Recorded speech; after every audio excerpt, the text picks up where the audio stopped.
সন্তান কখন চিনবে? যখন সন্তানকে আপনি আল্লাহ চিনাবে।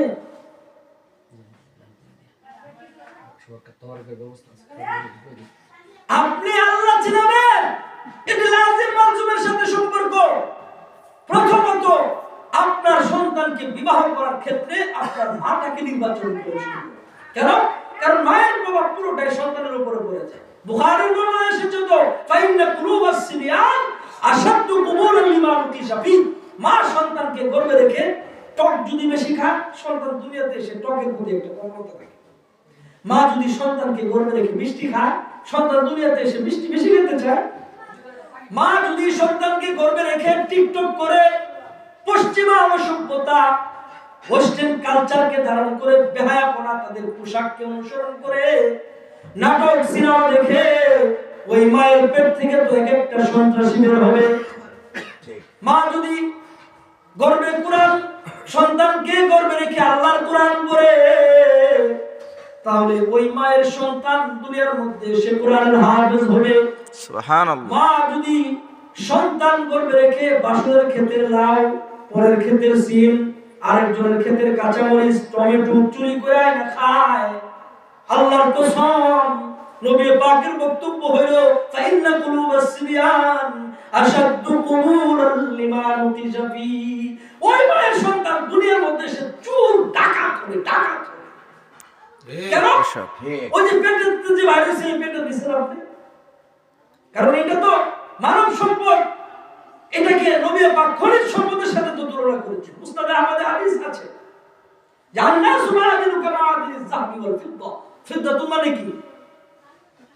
যাহাবুন মানে স্বর্ণরূপা না, মানুষ হলো স্বর্ণরূপার খনি।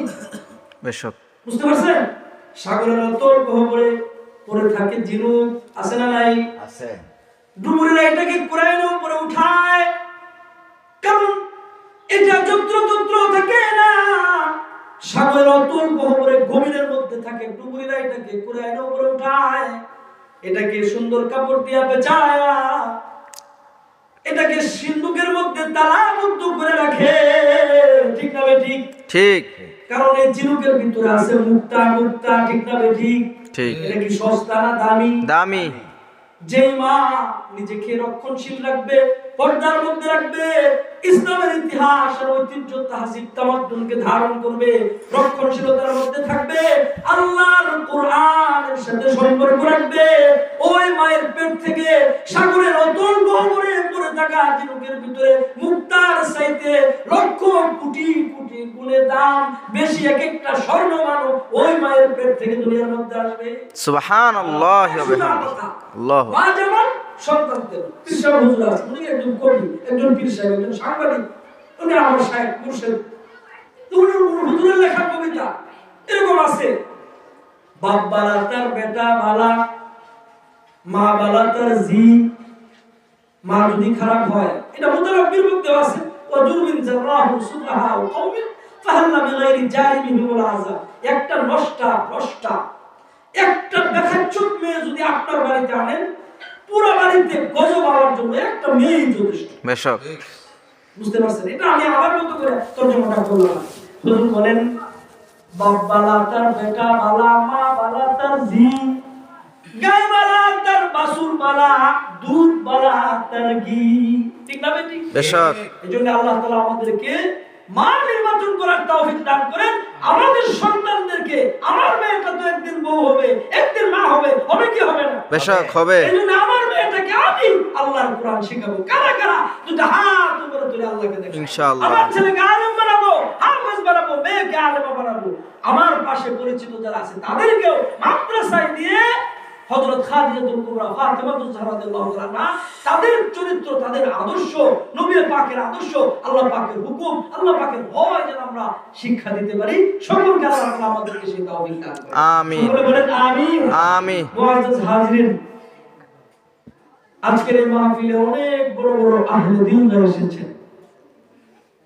আমার পাশে বসা পীর সাহেব গুলগুল হুজুর আসছেন, শেখ বালিয়া হুজুরকে অনেক মহব্বত করতেন। আরেকজন আছেন, তিনিও পীর সাহেব বালিয়া মাদ্রাসার বর্তমানে শিক্ষা সচিব, অত্যন্ত মুহাক্কিক আলেম দিন।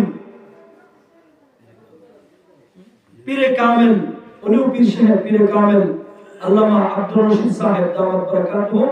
এছাড়াও তিনি বালিয়া জামিয়া মসজিদের সম্মানিত ইমাম। আরেকজন চলে গেছেন হযরত মাওলানা জিলুর রহমান সাহেব, তিনিও শেখ বালিয়া আল্লামা গিয়াসউদ্দিন রাহমাতুল্লাহি আলাইহির খলিফা। ঠিক না? আহলে দিল, তিনজন আহলে দিল আসছেন। আমরা জানি না আল্লাহ তাআলা কার আত্মার চক্ষু খোলা রেখেছেন। যদি ওনাদের চেহারার দিকে তাকিয়ে মনটাকে যদি ঠিক করতে পারি, ওনাদের সোহবত উঠাইতে পারি, হতে পারে আল্লাহ তাআলা আমাদেরও আত্মার চক্ষু খুলে দিতে পারে। সুবহানাল্লাহ। এজন্য আশপাশে যারা এখনো আছেন, ঘরে বসে আছেন, বাড়িতে শুয়ে আছেন, সকলেই চলে আসেন। আপনাদের জন্য মুফতি শাকির মাহমুদ ভাই ন্যূনতম একটু খাবারের ব্যবস্থা রেখে